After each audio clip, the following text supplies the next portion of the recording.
नगरीय निकाय चुनाव से पहले बीजेपी ने कांग्रेस के दिग्गजों के गढ़ में बड़ी सेंधमारी की है।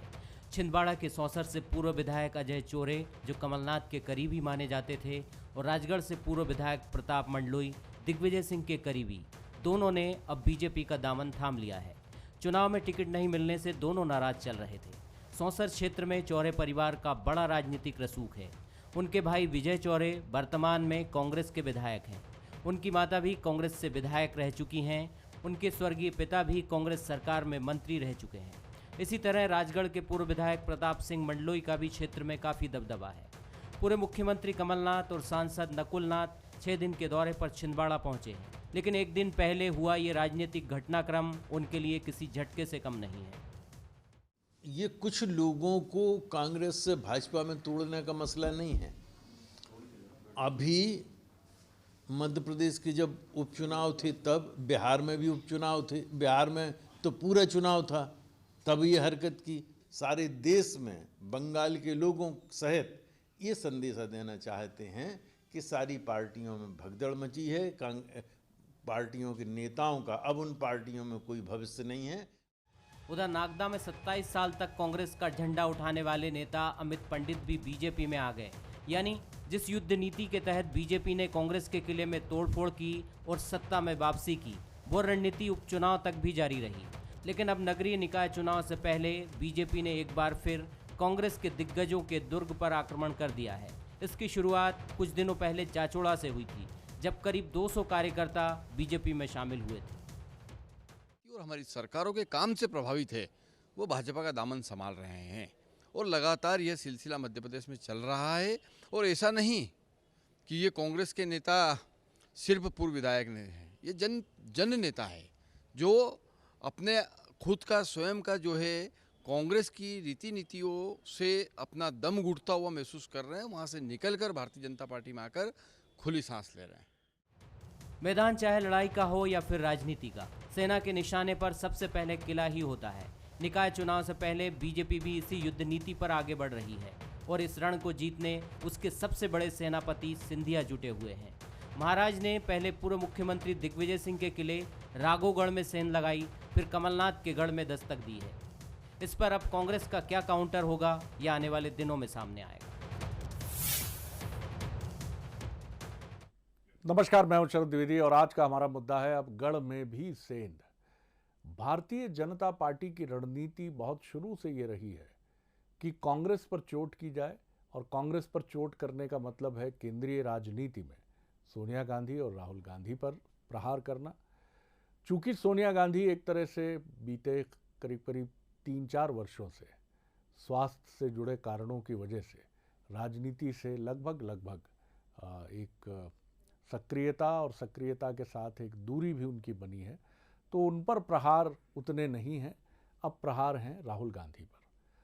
मध्य प्रदेश में दिग्विजय सिंह बहुत शुरू से बीजेपी के फेवरेट राजनेता रहे हैं, खासतौर से चोट पहुंचाने के लिए। और 2003 के चुनाव से लेकर 2020 के उपचुनाव तक दिग्विजय सिंह पर निशाना खूब जमकर साधा जाता रहा है और सारे बीजेपी के बड़े से लेकर मझोले से लेकर छोटे नेता सब मिलजुल कर दिग्विजय सिंह जी पर पूरा राशन पानी लेकर चढ़ाई कर देते हैं।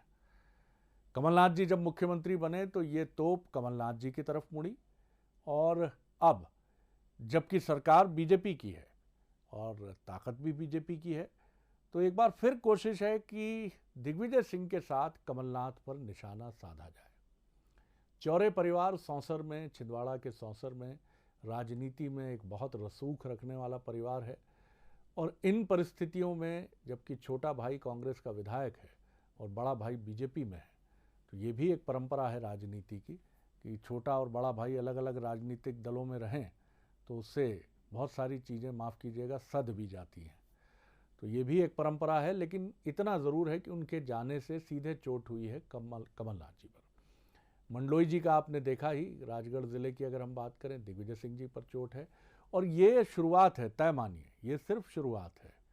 जैसे जैसे 2023 के लिए रणभेरी बजने लगेगी, यानी आप ये तय मानिए कि हम 2022 के अंत में जब खड़े होंगे, तो फिर ये तय मानिएगा कि अच्छी खासी संख्या वाले कांग्रेस के कुनबे पर फिर बीजेपी की निगाह होगी और हर माह उसकी कोशिश होगी कि चुनाव के नज़दीक पहुंचते पहुंचते कम से कम 1 दर्जन विधायकों को, या उससे भी अधिक हो सकती है संख्या, वो लेकर आए। देखते हैं ये जंग किस तरह से चलती है, क्योंकि अब इस जंग के ना कोई नियम है, ना यहाँ कोई नैतिकता या मूल्य की बात है। सिर्फ एक ही मसला है कि अपने प्रतिद्वंदी को किसी भी तरह से नीचा दिखाना है। आज जो मेहमान हमारे साथ हैं उन मेहमानों से मिल लीजिए। मेरे साथ स्टूडियो में है कांग्रेस के युवा नेता और प्रवक्ता सुदेश शर्मा जी। मेरे साथ हैं भारतीय जनता पार्टी के युवा नेता और प्रवक्ता रजनीश अग्रवाल जी। और जबलपुर से हमारे साथ हैं वरिष्ठ पत्रकार, राजनीतिक विश्लेषक चैतन्य भट्ट जी। उनका भी मैं बहुत स्वागत करता हूं। चैतन्य जी, पहली टिप्पणी आपकी लेकर हम आगे बढ़ते हैं। क्या कहेंगे आप पूरे सूरत हाल पर? जिस तरह से छिंदवाड़ा में पूर्व विधायक को लाना कमलनाथ जी पर निशाना, और राजगढ़ के पूर्व विधायक को लाना दिग्विजय सिंह पर निशाना, ये अभी शुरुआत है। आगे देखते रहिए, आगे आगे होता है क्या। क्या कहेंगे आप? जी भट्ट साहब। जी देखें शरद जी, एक बड़ी पुरानी कहावत है कि जब जहाज़ डूबने लगता है तो उसमें से उस शब्द का उपयोग मैं नहीं करना चाहता हूँ कि वो भागते हैं। स्थिति कांग्रेस की मध्य प्रदेश में लगभग वैसी ही हो गई है। 15 साल बाद अगर कांग्रेस को सत्ता मिली थी तो उसको उस सत्ता को संभाल के रखना था, लेकिन आपसी द्वंद्व, गुटबाजी के चलते वो सत्ता आपके हाथ से निकल गई। जाहिर सी बात है कि इसमें बहुत बड़ा रोल जो है ज्योतिरादित्य सिंधिया का है। उनको लगा कि मेरा बहुत असम्मान हो रहा है, सड़क पे उतरने की जैसी बात उन्होंने कही थी, कमलनाथ जी ने कह दिया सड़क पे उतर जाइए आप। तो वो कहीं ना कहीं एक अपमान की जो बात है वो उनके मन में है, और यही कारण है कि उनके माध्यम से कमलनाथ के गढ़ में और जो उनके प्रतिद्वंदी कट्टर दुश्मन ही मान लें आज की तारीख में, तो दिग्विजय सिंह के गढ़ में उनका हमला हुआ है और 2 विधायक, पूर्व विधायक जो हैं वो कांग्रेस में आ गए, बीजेपी में आ गए जी। सवाल इस बात का है कि जब आप अपने लोगों को नहीं संभाल पा रहे हैं, क्यों नहीं संभाल पा रहे? संभालना इसलिए नहीं संभाल पा रहे आपके, अब उनको ये लगने लगा है कि कांग्रेस का भविष्य मध्य प्रदेश में नहीं है, कम से कम 3 साल तक तो नहीं है। 3 साल में कोई चमत्कार हो जाए तो अलग बात है, लेकिन 2023 तक तो अभी कोई भविष्य दिखता नहीं है कांग्रेस का। दिनों दिन आप कांग्रेस की जो स्थिति है वो कमजोर होती जा रही है। अब आप देखिए कमलनाथ जी प्रदेश अध्यक्ष हैं, उपचुनाव हो गए, सब कुछ हो गया, उसके बाद उनका क्या काम होना था, उनका कर्तव्य होना था कि पूरे प्रदेश में तूफानी दौरा करते, लेकिन उनकी जो सोच है वो सिर्फ छिंदवाड़ा तक सीमित हो गई। अभी भी देखिए आप 6 दिन का उनका छिंदवाड़ा का दौरा हो रहा है। छिंदवाड़ा ऐसा कौन सा बड़ा महत्वपूर्ण स्थान है जो आप 6 दिन का वहाँ पे दौरा कर रहे हैं? पूरे महाकौशल का दौरा करते आप, बिंद का दौरा करते आप। तो ये जो एकत्रित करने की बात है कांग्रेस की, वो उन नेताओं में बची नहीं। ना तो दिग्विजय सिंह कोई दौरा कर रहे हैं, ना कमलनाथ जी दौरा कर रहे हैं। दूसरे जो नेता हैं वो अभी किनारे में हैं। सारा जो दारोमदार है वो कमलनाथ जी पे है। विपक्ष नेता भी प्रतिपक्ष के वही हैं, प्रदेश अध्यक्ष भी वही हैं। तो ऐसी स्थिति में प्रदेश अध्यक्ष को चाहिए कि वो लगातार पूरे तूफानी दौरा करके अपने लोगों को इकट्ठा कर सके। अभी तक आप देखिए कि लोगों को न जिले के अध्यक्ष बदले गए हैं, ना कोई और परिवर्तन हुआ, बस कहा जाता है कि होने वाला है, होने। और कांग्रेस की ये सबसे बड़ी कमजोरी है कि होने वाला है, अनिर्णय की स्थिति जो है वो कांग्रेस को डुबा रही है। स्वदेश जी, आपने सुनी सारी बातें चैतन्य भट्ट जी की, एक संक्षिप्त प्रतिक्रिया आपकी, फिर रजनीश जी की तरफ चलूंगा। जी शरद जी, इसके लिए थोड़ा पीछे जाना पड़ेगा। मैंने चैतन्य भट्ट साहब का पूरा वाक्यांश सुना। कांग्रेस एक ऐसी विचारधारा है, देश की आज़ादी से लेकर अब तक कांग्रेस ने कभी कैडर वाइज संगठन नहीं बनाया, ये पूरा देश जानता है बहुत अच्छे से। एक विचारधारा के साथ राजनीति में है, और राजनीति में होने के साथ साथ देश को गढ़ने का काम जो किया है कांग्रेस ने। जब अंग्रेज़ों से आज़ादी मिलने के बाद प्रजातंत्र का गठन हुआ, लोकतंत्र आया, कायम हुआ, तो उस वक्त राजा महाराजाओं की रियासतों में देश बटा हुआ था। उस लोकतंत्र को कायम करना, तो ये बिल्कुल ठीक है, इतिहास की बातें हैं। देखिए, नहीं मैं वहाँ जाना पड़ेगा। तो कांग्रेस जी। विचारधाराओं के साथ राजनीति में रही है। आपने देखा होगा जब हिंदी के प्रकांड विद्वान, लेखक, विचारक, चिंतक और कवि अटल बिहारी वाजपेयी जी प्रधानमंत्री थे उस समय, सोनिया गांधी जिनको हिंदी नहीं आती थी उनको पार्टी का अध्यक्ष बनाया गया, और उन्होंने ऐसा नेतृत्व किया कि अटल बिहारी वाजपेयी की सरकार चली गई और यूपीए की सरकार 10 वर्षों तक देश में रही है। तो कांग्रेस विचारधाराओं के साथ आगे बढ़ती रही है। अब आते हैं मध्य प्रदेश की अगर बात की जाए तो मध्य प्रदेश में ठीक है हमारी सरकार चली गई है, हमारी सरकार नहीं, मैं ये मानता हूँ कि मध्य प्रदेश के 7.5 करोड़ जनता की सरकार है। कमलनाथ जी को आपने हटा दिया है और भारतीय जनता पार्टी के व्यक्ति मुख्यमंत्री बन गए माननीय शिवराज सिंह जी यादव। लेकिन ये कहा जाना किसी एक के जाने के बाद, उस समय तो सोनिया जी के टाइम पे आपको पता होगा शरद यादव जी अलग, शरद पवार अलग हुए थे, वो कद्दावर नेता थे कांग्रेस के। वो अलग होने के बाद सोनिया जी ने कहते स्ट्रगल करके कांग्रेस को एस्टेब्लिश किया। आज अजय चौधरी जी हो या प्रताप सिंह मंडलोई जी हो, इनके जाने से क्या फर्क पड़ने वाला है? ये जिन लोगों के गलत काम होते हैं निश्चित है सरकार से संरक्षण की आस में कोई ना कोई श्रद्धा तो है नहीं, श्रद्धा तो कांग्रेस के साथ रही है उनकी, कांग्रेस ने उनको सब कुछ दिया है, विधायक बने, मंत्री बने उनके परिवार के लोग, लेकिन कहीं ना कहीं ऐसे कुछ लोभ प्रलोभन चल रहे होंगे बीच में जिनके चलते इन्होंने कांग्रेस छोड़ के भारतीय जनता पार्टी में चले गए। और ये पार्टी निश्चित कहती रही है सर जी, माननीय प्रधानमंत्री नरेंद्र मोदी जी कहते रहे 2014 में कि हमको कांग्रेस मुक्त भारत चाहिए। 2014 में आपने देखा होगा हिंदी राज्यों में जबरदस्त समर्थन मिला इनको, MP, UP, राजस्थान और यहाँ तक कहें छत्तीसगढ़, इनमें भयंकर सीटें आई लोकसभा की। लेकिन 2018 आते आते इनकी छत्तीसगढ़ सरकार चली गई, मध्य प्रदेश चली गई, राजस्थान चली गई, उसके बाद महाराष्ट्र चली गई, तो ग्राफ डाउन होता जा रहा है। देश जानता है इस बात को कि आपके कांग्रेस मुक्त कहने से कुछ नहीं होगा। आप चाहते विपक्ष खत्म हो जाए, लेकिन लोकतंत्र की खूबसूरती भी इसी में है कि जितनी महत्वता सरकार की होती कमोबेश उतनी ही विपक्ष की होती है। सारी बातें आपने की, लेकिन उन मूल सवालों का जवाब नहीं दिया कि कमलनाथ जी पूरे मध्य प्रदेश का दौरा कब से आरंभ करेंगे या करने की तैयारी है, वो नहीं कर रहे हैं तो नंबर 2, नंबर 3 जो भी हैं, कोई और नेता तैयारी कर रहा है, युवा पंक्ति की तरफ आ जाएं। मैं आऊँगा दूसरे राउंड पर, क्योंकि आपका अतीत बहुत गौरवशाली है, इससे बिल्कुल इनकार नहीं है, और मध्य प्रदेश ही नहीं पूरे देश में शासन का आपका इतिहास भी सर्वाधिक है। लेकिन बदलते वक्त और बदलती चुनौतियों के साथ आप आंख मिलाकर कैसे खड़े होंगे, इसके मैकेनिज्म को लोग जानना चाहते हैं। मैं ये भी नहीं कहूँगा, मैं आऊँगा आपकी तरफ, लोग भी जानना चाहते हैं कि अगर हमने आपको मुख्य विपक्षी दल की जिम्मेदारी दी है तो आप उस ताकत के साथ खड़े हैं क्या, ये उनकी तरफ से सवाल है। रजनी जी आप क्या कहेंगे? जी जी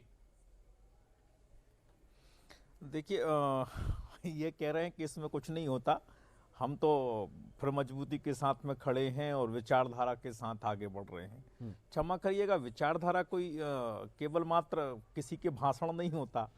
विचारधारा बहुत ऐसा तत्व है जिसके कारण आपकी कार्यशैली, आपके आचार व्यवहार, आपकी नीतियां रिफ्लेक्ट होती हैं, आपका नेतृत्व रिफ्लेक्ट होता है। वो तो कहीं दिखाई नहीं पड़ रहा है, किसी भी तौर पर दिखाई नहीं पड़ रहा है।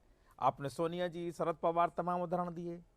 हाल ये है कि अकेले अपने बलबूते पर कांग्रेस प्रिंसिपल अपोजिशन में भी नेता प्रतिपक्ष की भूमिका नहीं ले पा रही है लोकसभा में।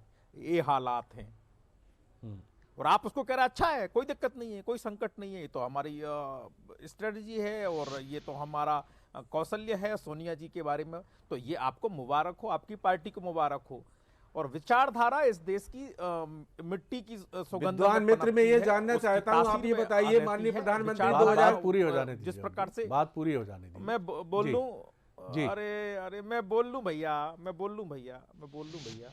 और इस देश की तासीर में रहती है और इसीलिए वो वोट 2014 में, 2019 में और तमाम उन राज्यों में जहां भारतीय जनता पार्टी आजादी के बाद में कभी सत्ता में नहीं आई, और जिन राज्यों का ये जिक्र कर रहे हैं वो राज्य हैं जहां भारतीय जनता पार्टी का कोई अपोजिशन तीसरा ना होने के कारण इनको मौका मिल जाता है। वो राजस्थान की बात कर रहे होंगे, ये छत्तीसगढ़ की बात करेंगे, ये गुजरात की बात करेंगे, गुजरात में तो फिर भी नहीं जीत पा रहे। मैं ये मध्य प्रदेश की बात करेंगे जो 4-5 सीटों से जहां हर कश्ती वहां डूबी, जहां पानी कम था वाला मामला हमारे साथ हो गया था 18 में कि 2-4-5 सीटों से हम पीछे हो गए थे, वोट ज्यादा थे। तो ये 2-4 राज्य हैं जहां तीसरी पार्टी मजबूत नहीं है। जहां जहां तीसरी चौथी पार्टी रही कांग्रेस तो वहां आज भी पनप नहीं पाई। दक्षिण के राज्य उठा लो, बिहार, उत्तर प्रदेश देख लो, पश्चिम बंगाल देख लो, आप महाराष्ट्र देख लो, चौथे स्थान पर है महाराष्ट्र में जहां सरकार से साझेदारी कर रही है। जनादेश तो हमें और शिवसेना के गठबंधन को मिला था। या ऐसे तमाम राज्य देख लो जहां तीसरे और चौथे राजनीतिक दल। तो इनको इनकी इस प्रकार की विचारधारा अगर है तो इनको मुबारक हो। देश स्वीकार नहीं करता, देश ने खारिज किया है। जिस प्रकार की अलगाववादी तत्वों के साथ में, जिस प्रकार के लेफ्ट लिबरल्स के नाम पर जिस प्रकार की टुकड़े टुकड़े गैंग चल रही है इस देश में, उसको संरक्षण राजनीतिक तौर पर देने का काम करते हैं, देश स्वीकार नहीं कर सकता। किसानों की, मजदूरों की नीतियों के मामले, विकास की नीतियों के मामले में जिस प्रकार की उनकी भूमिका है, उसको देश स्वीकार नहीं कर सकता, और इसीलिए इनको पछाड़ रहे हैं, पीछे कर रहे हैं। अब नगरीय निकाय के चुनाव की दृष्टि से या बाकी दृष्टि से जो आप कह रहे हैं कि नेता यहां आ रहे हैं, तो ये नेता भारतीय जनता पार्टी में भाजपा का भविष्य भी और स्वयं का भविष्य भी उज्जवल देख रहे हैं। कांग्रेस में कांग्रेस का भविष्य भी और उनका अपना भविष्य भी अंधकारमय देख रहे हैं, इसलिए आ रहे हैं। जनता हमें स्वीकारती है, जनता के बीच में भारतीय जनता पार्टी का भविष्य, इसलिए सबको दिखाई पड़ रहा है। बीजेपी का आरोप है स्वदेश जी कि आपके यहाँ सब अंधकारमय है, और इस अंधकारमय भविष्य में देखकर अपना भविष्य वो उजाले की तलाश में बीजेपी की तरफ है। और भी कुछ कहना चाह रहे थे आप, संक्षेप में अपनी बात करें, फिर मैं भट्ट साहब की तरफ चलूँ। देखिए, जहाँ तक मैं समझता हूँ, मैंने अध्ययन किया, 35 वर्ष मुझे भी हो गए राजनीति में, तो रजनीश अग्रवाल साहब जैसा बोल रहे हैं ऐसा बिल्कुल कतई नहीं है। ये भारतीय जनता पार्टी के अगर संस्कार आपके अंदर है तो आप भारतीय जनता पार्टी का पक्ष रख रहे हैं, उस पार्टी के प्रवक्ता हैं, लेकिन सच्चाई ये नहीं है। सच्चाई ये कि आरएसएस का जो अंकुश है भारतीय जनता पार्टी पर, आनुवांशिक संगठनों का अंकुश है, आप कांग्रेस से कार्यकर्ताओं को आयात करके फ्री होना चाहते हैं। अब आपका काम है, आप दरी बिछाएंगे, और जो सिंधिया जी के साथ लोग आए और लगातार और भी 1-2 लोग और आ गए, तो अब वो राजनीति करेंगे, वो आगे बढ़ेंगे, वो मंत्री बनेंगे। अब आपका काम है दरी बिछाना, तो आप दरी बिछाने के लिए तैयार रहिए और कमर कस लीजिए अपनी। आने वाले 2023 के चुनाव में वही आपके नेता रहेंगे, सिंधिया जी। और आप जिसकी बात करते हो ना, कांग्रेस विचारधाराओं पर ना चली होती तो आप चलती हुई सरकार को इस तरह से गिरा नहीं सकते। हम भी खरीद फरोख्त कर सकते थे, लेकिन ये आपको ही मुबारक हो, आप चलती हुई सरकारें गिरा देते हैं, आप 2 सीटों पर सरकारें बना देते हैं। आपको उंगलियों पर गिनना है देश में हमारे कितने राज्यों में सरकारें हैं, आपको दिखाना है, हमें नहीं दिखाना है। हम तो वो लोग हैं जो कुर्सी के लिए काम नहीं करते, सिर्फ जनता के लिए काम करते, प्रजातंत्र को कायम रखने के लिए काम करते हैं, लोकतंत्र की स्थापना के लिए काम करते हैं। जी, लेकिन अपने को भी कायम रखने के लिए निरंतर संघर्ष कांग्रेस का जारी रखे सर, बहुत बढ़िया, क्योंकि ये बहुत ज़रूरी चीज़ है, क्योंकि वजूद कांग्रेस का मजबूती से कायम रहेगा। मेरा सवाल भट्ट साहब यही है कि हमने देखा कि महाराष्ट्र में महाआघाड़ी जो है, शिवसेना, एनसीपी, कांग्रेस और कुछ और क्षेत्रीय दलों का जो गठबंधन है, उसने अभी निकाय चुनाव में भी बहुत बेहतर प्रदर्शन किया और बीजेपी को पीछे छोड़ा। यानी ऐसा नहीं है, आप देखें तो टक्कर बराबर बीजेपी को मिल रही है। इसके पहले झारखंड में टक्कर मिली और बिहार के चुनाव भी रोमांचक माने गए, काफ़ी रोमांचक माने गए, और ये माना गया कि तेजस्वी यादव जो हैं उनका तेजस्वी स्वरूप 2025 में नज़र आ सकता है, क्योंकि उनको किसी ने खारिज नहीं किया और इस चुनाव की खोज के तौर पर देखा गया। एनसीपी के पास ठाकरे साहब हैं, एनसीपी के पास सबसे चाणक्य हैं, शरद जी की हम बात करें, तो इन तमाम चीज़ों को देखते हुए ये बात लगती है कि लीडरशिप अगर होती है तो बीजेपी को आप फाइट तो बराबर दे सकते हैं, आप बराबर चुनौती दे सकते हैं। क्या कमजोरी कांग्रेस में ऐसी है? क्या लीडरशिप ही हम ये माने, और वो भी स्थानीय लीडरशिप या रीजनल लीडरशिप से अधिक केंद्रीय लीडरशिप की मैं बात करूं? जी नहीं, देखिए शरद जी, बिल्कुल सही कह रहे हैं आप कि आज की तारीख में कांग्रेस को किसी कंधे की जरूरत है। वो खुद नहीं चल पा रही, वो लड़खड़ा रही है। केंद्रीय नेतृत्व से लेकर रीजनल नेतृत्व तक कहीं कोई दूर दूर तक ऐसा व्यक्ति नहीं दिखाई देता जिसके पीछे जनता हो या कार्यकर्ता हो। अकेले ट्वीट के भरोसे अगर आप राजनीति करोगे तो आपका हश्र ये होगा, इसमें तो कहीं कोई दो संदेह नहीं है। मध्य प्रदेश में भी यही हुआ है, वल्लभ भवन से बाहर नहीं निकलते थे मुख्यमंत्री, क्या हो रहा है, लगातार ट्रांसफर हो रहे थे, ये हो रहा। अब इन सब चीज़ों को लेके कहीं ना कहीं बीजेपी तो भाई लड़ाई लड़ने आई है, और आप भी जो अतीत की बात करते हैं, भूत से कब तक चिपके रहेंगे। आपकी बहुत अच्छी गौरवशाली परंपरा रही है, सब कुछ रही, लेकिन आज की तारीख में आपको अगर विपक्षी पार्टी से लड़ना है तो आपको अपनी रणनीति चेंज करना पड़ेगी। हम भी ये कहें कि हमने 10 रुपये लीटर पेट्रोल भरवाया है तो वो अतीत की बात थी, आज तो हमको 90 रुपये लीटर पेट्रोल भरवाना पड़ रहा है। तो हमें आज के संदर्भ में इन चीज़ों को देखना पड़ेगा। बीजेपी अपने जिस तरह से अपने पैर फैला रही है उसका मुकाबला कांग्रेस कहीं दिखती नहीं करते हुए। ऐसा नहीं है कि इनके पास संगठन नहीं है, सब कुछ नहीं, लेकिन जो ऊपर की लीडरशिप है वो अनिर्णय की स्थिति में रहती है। आप देखिए कि कमलनाथ की सरकार क्यों चली गई, सिर्फ इसलिए चली गई कि ना तो किसी मंडल में नियुक्ति हुई, ना किसी को आपने प्रदेश अध्यक्ष बनाया, बस हो रहा है, कर रहे हैं। ये जो स्थितियां हैं यथास्थिति वाली, इसने कांग्रेस को बहुत कमजोर कर दिया है। तो मुझे लगता है कि रीजनल से ज़्यादा जो इनका हाई कमान है वो किसी प्रकार का निर्णय ले पाता। अब उसमें वहाँ कौन सा काकस है जो इनको निर्णय नहीं लेने देता है, या जो वहाँ युवा की जो एक टीम है वो क्यों नहीं सक्षम हो पा रही, ये देखना निश्चित तौर पर कांग्रेस के लिए बहुत ज़रूरी है। क्योंकि अगर ये स्थिति रही तो धीरे धीरे आप जो बस भरी हुई बस को लेके जा रहे थे वो धीरे धीरे खाली हो जाएगी और एक दिन आपको सिर्फ उसमें कंडक्टर और ड्राइवर ही दिखाई देंगे। रजनीश जी, क्या कारण है, ये तो कांग्रेस ही बेहतर जानती है कि क्या कठिनाइयां हैं, क्या चुनौतियां हैं, और सबसे बेहतर जज और सबसे बेहतर आत्म मूल्यांकन करता भी यही लोग हैं। आपकी तरफ भी बड़े निशाने साधे जाते हैं मध्य प्रदेश में बीजेपी की तरफ। कांग्रेस लगातार कांग्रेस ये बात कहती है कि जो लोग बीजेपी का हिस्सा बने हैं मार्च के बाद से, वो लोग अब बीजेपी के सामने एक चुनौती बनेंगे। जैसा अभी स्वदेश जी भी तंज कस रहे थे बीजेपी के लिए कि आप जैसे मूल्यनिष्ठ कार्यकर्ता जो हैं वो कहीं ऐसा ना हो कि वो उनके मंसूबे धरे के धरे रह जाएं और बाहर से आए मेहमान जो हैं वो सारा सब कुछ जो चीज़ें हैं उस पर अधिकार जमा कर आगे बढ़ जाएं। ये एक चुनौती तो है। चुनौती में ये भले ही ना कहूँ कि आपके लिए चुनौती है, आप जैसे कार्यकर्ताओं के लिए चुनौती है, लेकिन इस मॉडल को सक्सेस करते हुए आगे बढ़ना ये एक बड़ा चैलेंज तो है जी। देखिए, मैं कई बार आपके चैनल पर कहता रहा हूं कि ये रिसर्च और स्टडी का विषय है। मैं कई बार कहता रहा हूं, जब चुनाव नहीं हुए थे तब भी मैंने कहा था कि देखिए कैसे केंद्रीय नेतृत्व के लिए गए निर्णय को बूथ का कार्यकर्ता क्रियान्वित करता है। ये देखने का विषय है उन राजनीतिक विश्लेषकों के लिए, पत्रकारों के लिए। और कई बार मुझे अच्छे से याद है, आपके साथ में मैंने कहा था कि ये रिसर्च और स्टडी का विषय, शोध और अध्ययन का विषय बने। ध्यान है, जिन्होंने किया होगा वो इस बात को समझे होंगे। और आने वाले समय में भी मैं कहता हूं, मैं आने वाले समय के लिए भी कहता हूं कि गवर्नेंस की डिलीवरी और संगठन का मॉडल किस तरह से काम करता है और अपनी रीति नीति समझौता किए बिना, विचारधारा से कोई कंप्रोमाइज किए बिना, जो लोग आए हैं हमने उनकी विचारधारा नहीं अपनाई है, उनकी रीति नीति नहीं अपनाने वाले हैं, उनको भारतीय जनता पार्टी की संस्कार और शैली अपनाना है, वो अपनाने के लिए तत्पर हैं और अपनाने में जुटे हैं। एक बात। दूसरी बात यह है कि हम जैसे कार्यकर्ता चाहते हैं कि भाग्यनगर हैदराबाद में भी नगर निगम जब चुनाव हो तो भारतीय जनता पार्टी वहां जीते। इसलिए हम जैसे कई कार्यकर्ता उसमें प्रण प्राण से जुटते हैं, लगते हैं और भारतीय जनता पार्टी को एक बड़ी संख्या पार्षदों की दिलाते हैं।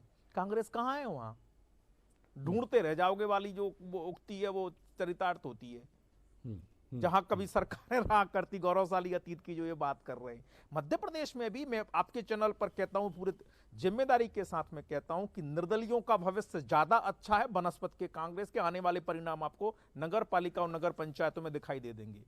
स्वदेश जी बड़ी बात कही है रजनीश जी ने, क्योंकि कांग्रेस की नीति स्पष्ट नहीं है, नेता स्पष्ट नहीं है, कंफ्यूजन भरा पड़ा है। और वो आने वाले समय में, क्योंकि उनको लग रहा है कि अगर मैं अच्छा नेता हूं, लीडरशिप कर रहा हूं, तो वहां जाके मैं खड़ा होऊंगा, स्थापित होऊंगा। और मैं ये केवल कटाक्ष करने के लिए नहीं कह रहा हूं, मैं कह रहा हूं कि ये फिर आने वाले समय में जब हम परिणामों पर चर्चा करेंगे जिस दिन, जरूर इस बात को उद्धृत करेंगे।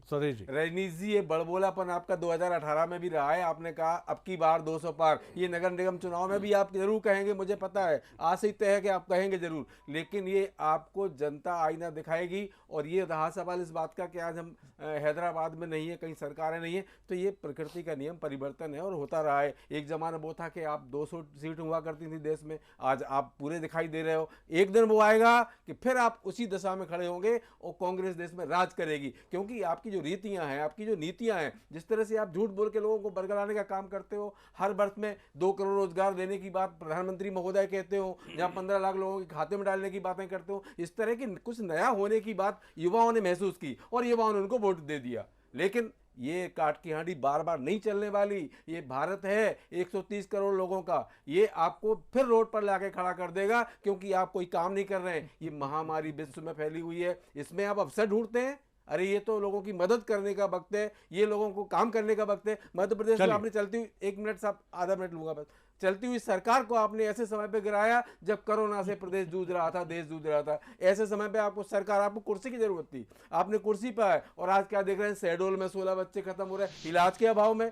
राजधानी की बात करूं तो हमीदिया में लाइट के कुप्रबंधन की वजह से एक हमारे पूर्व पार्षद कांग्रेस के वरिष्ठ नेता की मौत हो जाती है रात को। ये आपका सरकार है, आप डिलीवरी है आपकी, आप ही बोल रहे हैं। तो ये बड़बोलापन ज्यादा दिनों तक चलने वाला नहीं है। मध्य प्रदेश जनता आपको निकाल के बाहर करेगी। बड़ी बात यह है कि एक विपक्ष के नाते स्वदेश जी जो मुद्दे गिना रहे हैं, उन मुद्दों को उठाना विपक्ष का काम है, और उसके लिए पर्याप्त फोरम भी है। मीडिया चौथे स्तंभ के साथ विधानसभा से लेकर तमाम मंच हैं, और जन आंदोलन, सड़क पर प्रदर्शन, ये विकल्प भी खुले हैं। लेकिन सबसे बड़ा प्रश्न ये है कि आपकी एक समन्वित शक्ति जो विपक्ष की भूमिका में अपनी पूरी ताकत के साथ आती है। राहुल गांधी 2018 के चुनाव में मध्य प्रदेश के कुछ क्षेत्रों में बहुत जोशीले भाव से ये कहकर गए कि 10 दिन में सरकार हट जाएगी अगर किसानों का कर्ज माफ़ी नहीं हुआ। वो राहुल गांधी 2018 के बाद मध्य प्रदेश आते हैं, कहाँ आते हैं मुझे याद नहीं आता है, शायद अगर आए हों तो क्षमा कीजिएगा। लेकिन क्या इन राहुल गांधी से ये अपेक्षा नहीं की जाती या नहीं की जानी चाहिए कि वो फिर आएँ मंदसौर में या उन जगहों पर और उन किसानों के साथ बैठें और उनसे पूछें कि हमसे क्या कमी हुई थी, क्या हमने कोई गलती की किसान कर्ज माफ़ी में? आपने हमको उपचुनाव में अगर ठीक प्रतिसाद नहीं दिया कोई बात नहीं, लेकिन आपको कर्ज माफ़ी का फ़ायदा मिला। क्यों ये समन्वय नज़र नहीं आता है? क्यों राहुल गांधी आकर पीसीसी में नहीं बैठते हैं कमलनाथ जी के साथ या जीतू पटवारी के साथ या किसी के भी साथ, जयवर्धन जी के साथ, कि साहब दिक्कत क्या हो रही है? आखिर 2003 के बाद से हमारी गाड़ी मध्य प्रदेश में लड़खड़ा क्यों रही है? एक ब्रेन स्टॉर्मिंग सेशन में 4 दिन आपके साथ बैठ रहा हूं। क्या ये नहीं करना चाहिए लीडरशिप को? क्या नेतृत्वकर्ता को ये नहीं करना चाहिए? और नहीं करना चाहिए तो कौन करेगा? कई बार हम कहते हैं सब ईश्वर भरोसे है, ईश्वर पर टिका हुआ है, तो भैया फिर तो कोई बात ही नहीं है। लेकिन ईश्वर भी आपकी मदद तब करेगा जब आप अपनी मदद स्वयं करेंगे। हो सकता है कांग्रेस में ये सोचा जा रहा हो। बहुत धन्यवाद स्वदेश जी, धन्यवाद रजनीश जी, और धन्यवाद चैतन्य भट्ट जी। बने रहिए बंसल न्यूज़ पर। नमस्कार।